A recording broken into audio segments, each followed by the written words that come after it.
नमक का दारोगा इस पाठ की व्याख्या हम लोग देखेंगे। तो सबसे पहले पहला पेज किताब के हिसाब से पेज नंबर 6 और पाठ का पहला पेज। करें जब नमक का नया विभाग बना और ईश्वर प्रदत्त वस्तु के व्यवहार करने का निषेध हो गया। ईश्वर प्रदत्त वस्तु क्या है? नमक, क्योंकि प्रकृति उसे देती है, इसलिए प्राकृतिक रूप से मिलता है, इसलिए ईश्वर प्रदत्त वस्तु है नमक के लिए। उसका व्यवहार करने का निषेध हो गया, यानी बिना परमिशन की कोई उसका व्यापार नहीं कर सकता था। तो लोग चोरी छिपेस का व्यापार करने लगे अवैध तरीके से, स्मगलिंग जैसा हो गया। अनेक प्रकार के छल प्रपंचों का सूत्रपात हुआ, छल प्रपंचों की शुरुआत हुई। कोई घूस से काम निकालता था तो कोई चालाकी से। अधिकारियों के पौ 12 थे। पौ 12 होना यानी अत्यधिक लाभ होना, ये मुहावरा है। तो ये 100 साल पहले की बात है, आज भी वही स्थिति है कि जब भी कोई नियम कानून बनता है उसका तोड़ उसको लागू करने वाले दरअसल अधिकारी कर्मचारी ही निकालते भी हैं, उसका तोड़ भी निकालते हैं। और जितना सख्त नियम होता है उस नियम को तोड़ने का उतना ज़्यादा पैसा भी लगता है। तो वही पौ 12 थे, इसलिए क्योंकि ये नियम आया तो इसको तोड़ने के लिए अधिक पैसा मिलेगा। पटवारीगिरी का सर्वसम्मानित पद छोड़ कर लोग इस विभाग की बरकंदाजी करते थे। उसमें पटवारीगिरी अच्छी नौकरी मानी जाती होगी, लेकिन इसमें क्योंकि ऊपरी कमाई का मौका अधिक है, इसलिए लोग इस विभाग में आने की कोशिश में करते रहते थे। बरकंदाजी करते थे यानी कोशिश करते थे, प्रयास करते थे। इसके दारोगा पद के लिए तो वकीलों का भी जी ललचाता था, यानी वकालत उस समय भी सम्मानित पद हुआ करती थी। इस विभाग के पद बहुत सम्मानित तो नहीं थे, लेकिन ऊपरी कमाई की वजह से कह रहे हैं कि वकालत करने वाले लोग भी दारोगा पद के लिए उम्मीद रखते थे कि हो जाए तो ठीक है। मेन बात क्या है? कमाई है। यह वह समय था जब अंग्रेजी शिक्षा और ईसाई मत को लोग एक ही वस्तु समझते थे। उस समय लोग अंग्रेजी पढ़ना मतलब ईसाई धर्म का में दीक्षित होना, ऐसा लोग मानते थे। इसलिए बहुत सारे लोग नहीं भी पढ़ते थे, क्योंकि वो मानते थे अंग्रेजी पढ़ेंगे तो हम ईसाई धर्म के अनुयायी बन जाएंगे।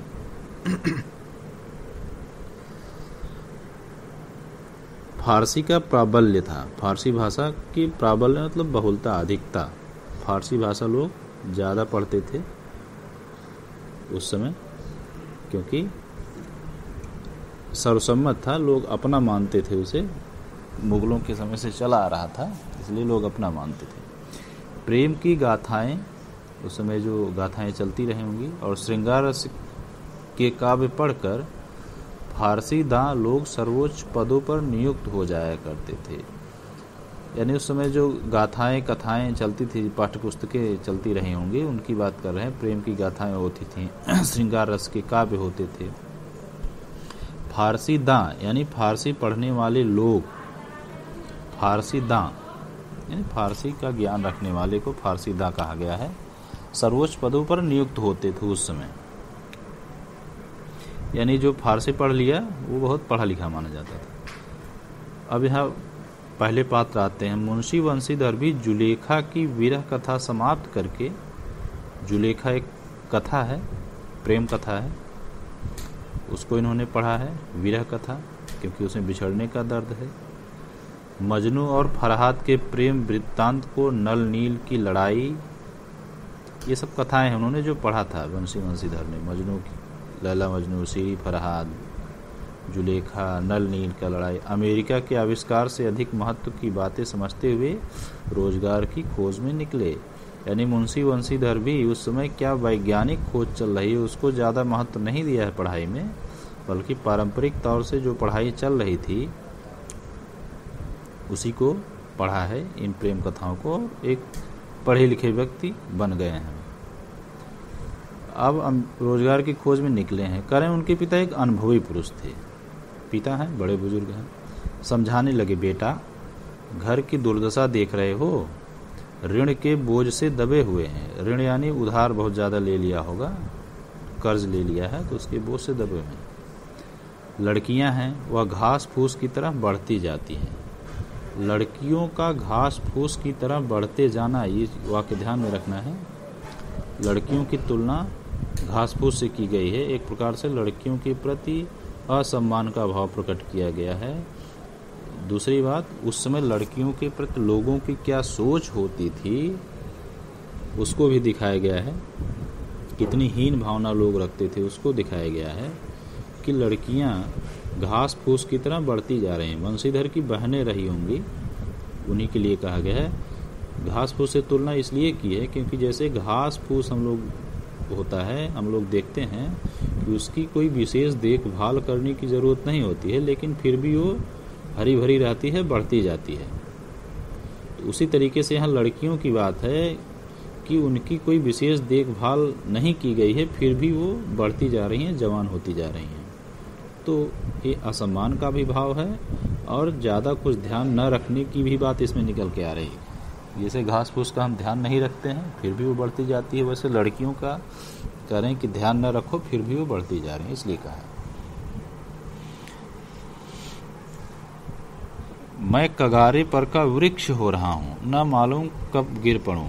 अपनी बात की, जैसे कगार मतलब किनारा, नदी के किनारे का पेड़ है, कब नदी की लहर से मिट्टी खिसक जाए और पेड़ गिर जाए। यानी कह रहे हैं कि हमारी उम्र हो चली है, हम कभी भी इस दुनिया से अलविदा हो सकते हैं। अब तुम्हें घर के मालिक मुख्तार हो, यानी तुम्हें मालिक हो, तुम्ही को देखना है। इसलिए ये तो एक भावनात्मक बात छिड़ी, लेकिन कहना जो वास्तव में चाह रहे थे वो आगे है। क्या कहना चाह रहे हैं? नौकरी में ओहदे की ओर ध्यान मत देना, यानी पद कैसा है, कितना ऊंचा नीचा है, उससे ज़्यादा मतलब नहीं है। यह तो पीर का मजार है, यानी जो ओहदा जो पद होता है वो पीर का मजार होता है। निगाह चढ़ावे और चादर पर रखनी चाहिए, यानी ऐसा पद अख्तियार करना, ऐसा पद लेना जिसपे चढ़ावा ज़्यादा हो, यानी ऊपरी कमाई। यहाँ जो चढ़ावे और चादर की बात हो रही है वो ऊपरी कमाई से मतलब है, यानी ऐसा पद लेना। आगे लिखा भी है कि ऐसा काम ढूंढना जहाँ कुछ ऊपरी आय हो, ऊपरी कमाई हो।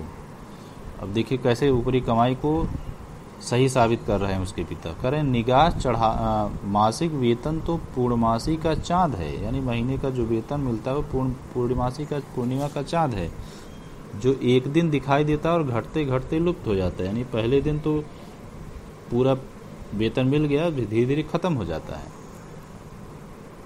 ऊपरी आय बहता हुआ स्रोत है जिसे सदैव प्यास बुझती है। ऊपरी आय क्या है? वो बहता हुआ, वो हमेशा आमदनी का जरिया है, हमेशा उससे आपकी ज़रूरतें पूरी होती रहती हैं। वेतन का क्या? वेतन एक बार मिलेगा, धीरे धीरे खत्म हो जाएगा, लेकिन ऊपरी आय कभी खत्म होने वाली चीज़ नहीं है, इसलिए उसकी तुलना बहता स्रोत से किया।